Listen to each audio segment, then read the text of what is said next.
Welcome to Book Reading Challenge, and we are came here for the chapter 9, The Ancient Art of Self-Leadership from the book The Monk Who Sold His Ferrari, written by Robin Sharma. And in this chapter, the author started with a beautiful quote written by Confucius: Good people strengthen themselves ceaselessly. Good people strengthen themselves ceaselessly. Time is passing quickly, said Julian before pouring himself another cup of tea.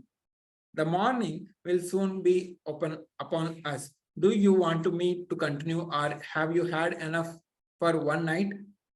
There is no way that I was going to let this man, who held such gems of wisdom within his grasp, stop without completing his story. At the outset, his tale seemed fantastic, but I listened to him as I observed the ageless philosophy that has been bestowed upon him. I came to believe deeply in what he was saying. These were not the superficial, self serving ruminations of some two-bit hackster. Julian was the real thing. He clearly walked his walk. He clearly walked his talk. And his message rang true. I trusted him. Please continue, Julian. I have all the time in the world. The kids are sleeping at their grandparents' house tonight, and the journey won't be up for hours. Sensing my sincerity, he continued with the symbolic fable that Yogi Raman had offered him to illustrate his wisdom on cultivating a richer, more radiant life. I have told you the garden represents the fertile garden of your mind. First step, first virtue. A garden that is filled with the delightful treasures and boundless riches. I have also spoken of the lighthouse. The lighthouse is the second virtue. Follow your purpose and how it represents the power of goals and the importance of discovering your calling in the life. You will recall that as the fable continues, the door of the lighthouse slowly opens and out walks a 9 foot tall, 900-pound Japanese sumo wrestler. Sounds like a bad Godzilla movie.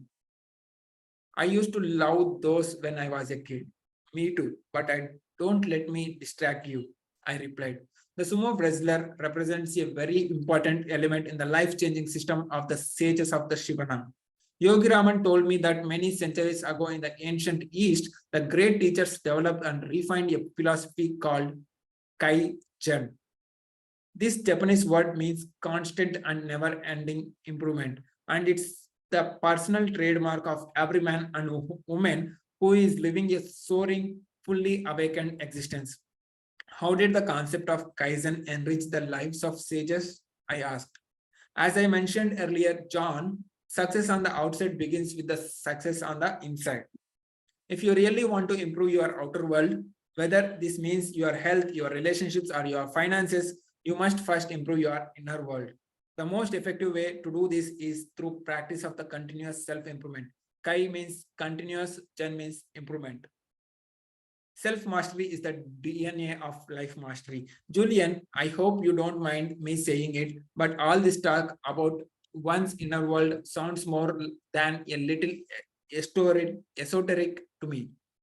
Remember, I am just a middle class lawyer from the leafy suburbs with a minivan sitting in the driveway and a lawn boy in the garage. Look, everything you have told me so far makes sense. As a matter of fact, much of what you have shared with me appears to be a common sense, although I know that common sense is anything but common in this day and age. I must tell you though, I am having a little difficulty with the notion of Kaizen and improving my inner world. What exactly are we talking about here? Julian was agile in his response. In our society, we all too often label the ignorant as a weak. However, those who express their lack of knowledge and seek instruction find the path of enlightenment. They find the path to enlightenment before anyone else. Your questions are honest and show me that you are open to fresh ideas. Change is the most powerful force in our society today. Change is the most powerful force in our society today. Most people fear it, the wise embrace it. Zen tradition speaks of a beginner's mind. Those who keep their minds open to new concepts, those who cups are always empty, will always move to higher levels of achievement and fulfillment. Never be reluctant to ask even the most basic of questions. Questions are the most effective method of eliciting knowledge.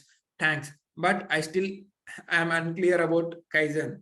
When I speak of improving your inner world, I am simply speaking of self improvement and personal expansion, and it is the best thing that you can do for yourself. You might think that you are too busy to spend time working on yourself. This would be a very big mistake. You see, when you have taken the time to build a strong character full of discipline, energy, power, and optimism, you can have anything and you do anything you want in your outer world. When you have cultivated a deep sense of faith in your abilities and an indomitable spirit, nothing can stop you from succeeding in all your pursuits and living with greater rewards. Taking the time to master your mind, to take care of your body, and to nourish your soul will put you in a position to develop more richness and vitality in your life. It is an Epictetus said so many years ago, no man is free who is not a master of himself. So Kaizen is actually a very practical concept. Very, think about it, very practical concept. John, how could a person possibly lead a corporation if he cannot even lead himself? How could you nurture a family if you haven't learned to nurture and care for yourself? How could you possibly do good if you don't even feel good? Do you see my point? I nodded in full agreement. This was the first time I had given any serious thought to importance of improving myself. I had always thought that all those people I would see on the subway reading books with the titles like The Power of Positive Thinking or Mega Living were troubled souls desperate for some form of medicine to get them back on course. Now I realized that those who took the time to strengthen themselves were the strongest, and that it was the only through improving one's self that one could ever hope to improve the lot of others. I then started to reflect on all the things I could improve. I really could use the added energy and good health for that exercising would surely bring. Ridding myself of my nasty temper and my habit of interrupting others might do wonders for my relationship with my wife and kids. And erasing my worry habit would give me the peace of mind and deep happiness I have been searching for. The more I thought about it, the more potential improvements I saw. As I started to see all the positive things that would flood into my life through the cultivation of good habits, I grew excited. But I realized that Julian was talking about far more than importance of daily exercise, a healthy diet, and a balanced lifestyle. What he had learned in the Himalayas was deeper and more meaningful than this. He spoke the importance of building strength of the character, developing mental toughness, and living with courage. He told me that these three attributes would lead one not only a virtuous life, but yet to a life fulfilled with achievement. What are the three attributes? Strength of character, developing mental toughness, living with courage. These three attributes makes you life with achievement, satisfaction, and inner peace. Courage was a quality everyone could cultivate and one that would pay huge dividends over the long run. What does courage have to do with self leadership and personal development? I wondered aloud. Courage allows you to run your own race. Courage allows you to do whatever you want to do because you know that it is right. Courage gives you the self control to persist where others have failed. Ultimately, the degree of courage you live with determines the amount of fulfillment you receive. It allows you to truly realize all the exquisite wonders of the epic that is your life. And those who master themselves have an abundance of your courage. Okay, I am starting to understand the power of working on myself. Where do I start?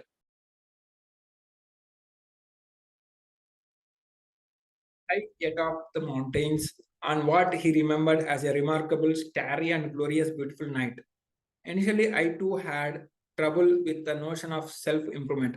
After all, I was a tough, Harvard-trained legal gunslinger who had no time for the new age theories forced on me by what I thought were people with bad haircuts who hung at airports. I was wrong. I was this closed mindedness that was holding my life all back those years. The more I listened to Yogi Raman, the more I reflected on the pain and suffering of my former world. The more I welcomed the philosophy of Kaizen, constant and never ending enrichment of the mind, body, and soul into my new life. Julian asserted. Why am I hearing so much about the mind, body, and soul these days? It seems I can't even turn on the tube without someone making mention of it. This is the trilogy of your human endowments. To improve your mind without the cultivation of your physical gifts would be a very hollow victory. Elevating your mind and body to their highest level without nurturing your soul would leave you feeling very empty and unfulfilled. But when you dedicate your energies to unlocking the full potential of all three of your human endowments, you will taste the divine ecstasy of an enlightened life. You have got me very pretty excited, Paul. As to your question about where to start, I promise that I will give you a number of ancient yet powerful techniques in a few moments. But first, I must share you a practical illustration with you.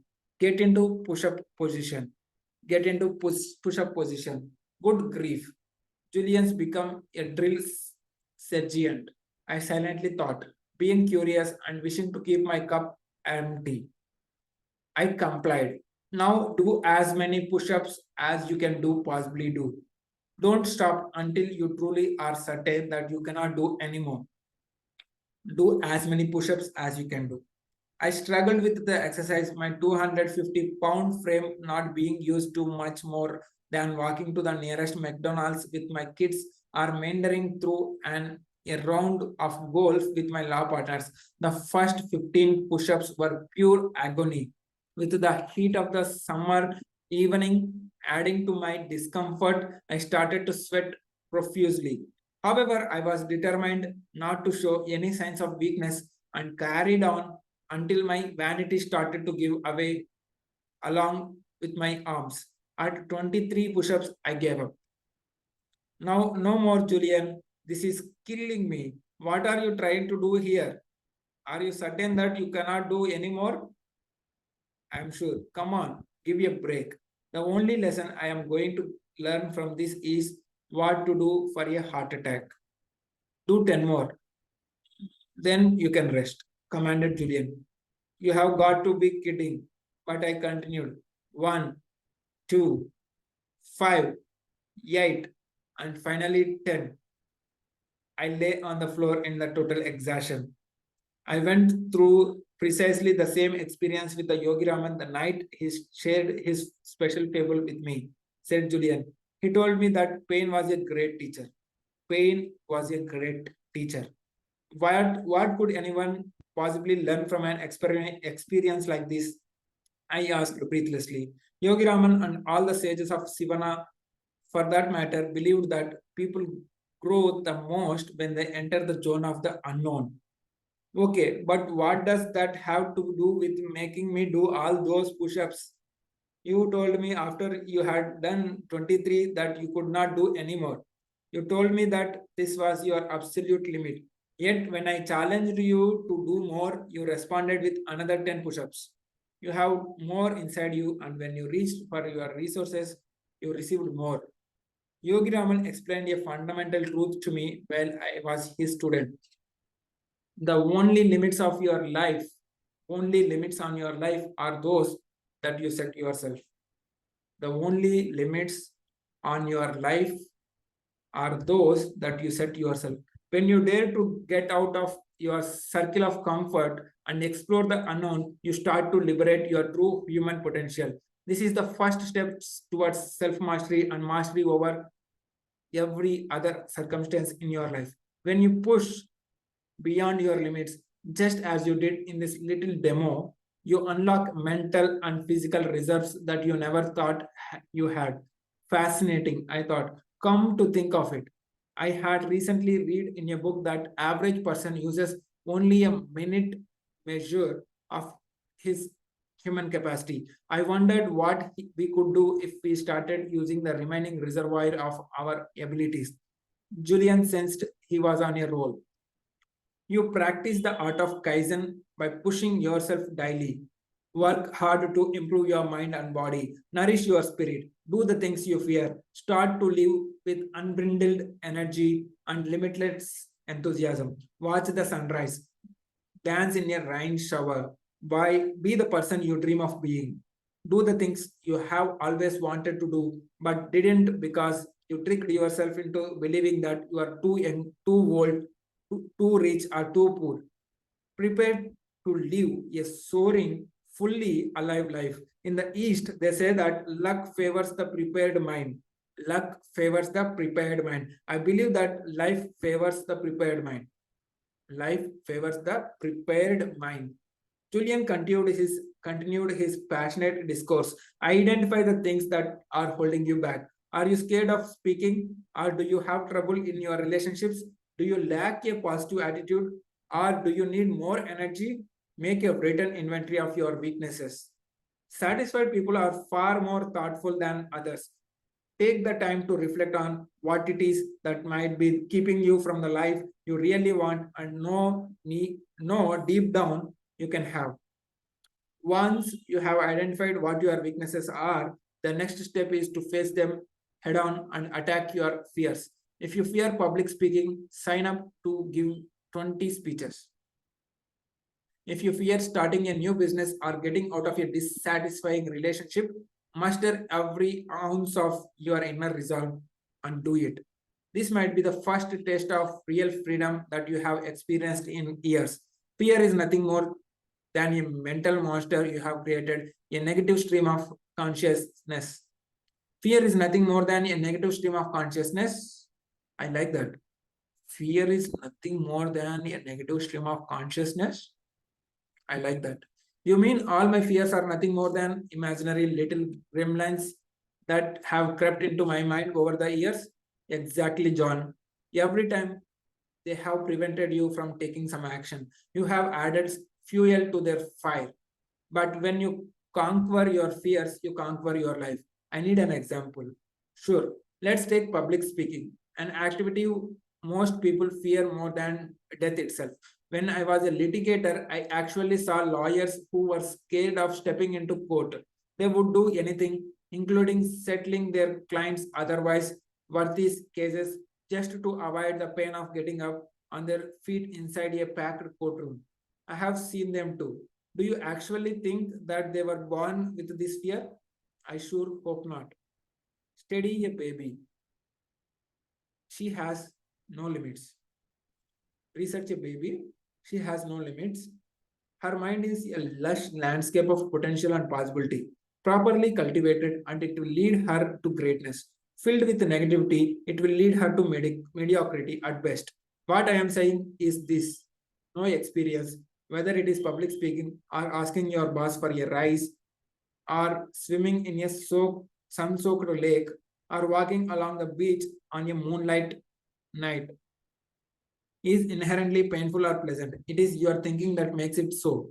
Interesting. A baby could be trained to view a glorious sunny day as depressing. A child could be trained to see a puppy as a vicious animal. An adult could be trained to see a drug as a pleasant vehicle for release. It's all a matter of conditioning, isn't it? Sure. The same holds true of fear. Fear is a conditioned response, a life sucking habit that can easily consume your energy, creativity, and spirit if you are not careful. When fear rears its ugly head, beat it down quickly.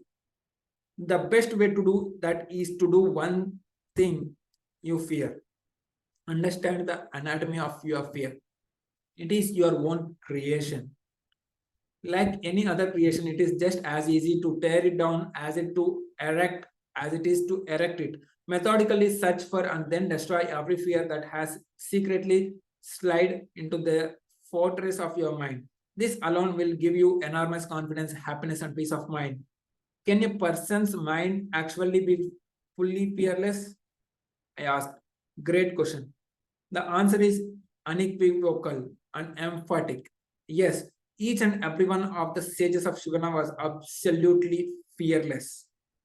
You could see it in the way they walked. You could see it in the way they talked. You could see it when you looked deep into their eyes. And I'll tell you something else, John. What I asked, fascinated by what I was hearing.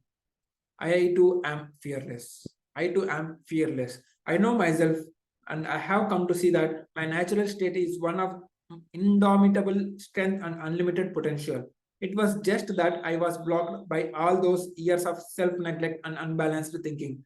I'll tell you another thing. When you erase fear from your mind, you start to look younger and your health become more vibrant. Ah, the old mind body connection, I replied, hoping to mask my ignorance.